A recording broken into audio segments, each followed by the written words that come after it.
മംഗൽപാടി പഞ്ചായത്തിൽ പരാജയഭീതി മുന്നിൽ കണ്ട് മുസ്ലിം ലീഗ് തെറ്റായ രീതിയിൽ ഭരണം നിലനിർത്താനുള്ള ശ്രമത്തിലാണെന്ന് LDF മംഗൽപാടി പഞ്ചായത്ത് കമ്മിറ്റി ഭാരവാഹികൾ.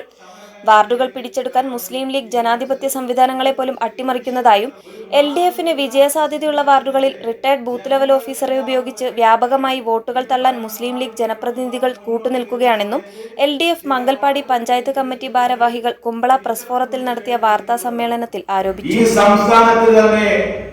നമുക്ക് നാണം കെട്ട ഒരു ഭരണ സമിതിയുള്ള പഞ്ചായത്താണ് മംഗൽപാടി പഞ്ചായത്ത്. കാരണം ഒരു കത്താത്ത ലൈറ്റ് അവിടെ വെച്ച് ഇതുവരെ ആ ലൈറ്റിന് ഒരു കറന്റ് പോലും അതായത് ഒരു പവർ പോലും വലിച്ചു കൊടുക്കാൻ വേണ്ടി സാധിച്ചിട്ടില്ല.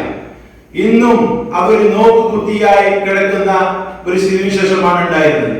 നിങ്ങൾക്ക് എല്ലാവർക്കും അറിയുന്നത് പോലെ കായിക അതുപോലെ തന്നെ മറ്റുള്ള എല്ലാ പരിപാടികളും ഈ ജില്ലയുടെ വിവിധ ഭാഗങ്ങളിൽ നിന്ന് ക്രിക്കറ്റ്, ഫുട്ബോൾ ഉൾപ്പെടെയുള്ള ഗെയിംസും ആർട്സും എല്ലാം ആ മൈതാനത്തിൽ അരങ്ങേറുന്ന സമയത്ത് ഈ ലൈറ്റ് അവിടെ ഇന്നും ഒരു നോക്കുകുത്തിയായിരിക്കുന്ന കാഴ്ചയാണ് അവിടെയുള്ളത്. ഇതുമായി ബന്ധപ്പെട്ട് സൂചിപ്പിക്കാനുള്ളത് മറ്റുള്ള ഒരു പൊതുവിഷയം എന്ന് പറയുമ്പോൾ പ്രിയപ്പെട്ട മാധ്യമ സുഹൃത്തുക്കൾ, CPM panchayat secretary Sadiq Cherukoli, NCPS ജില്ലാ സെക്രട്ടറി സിദ്ദീഖ് കൈക്കമ്പ,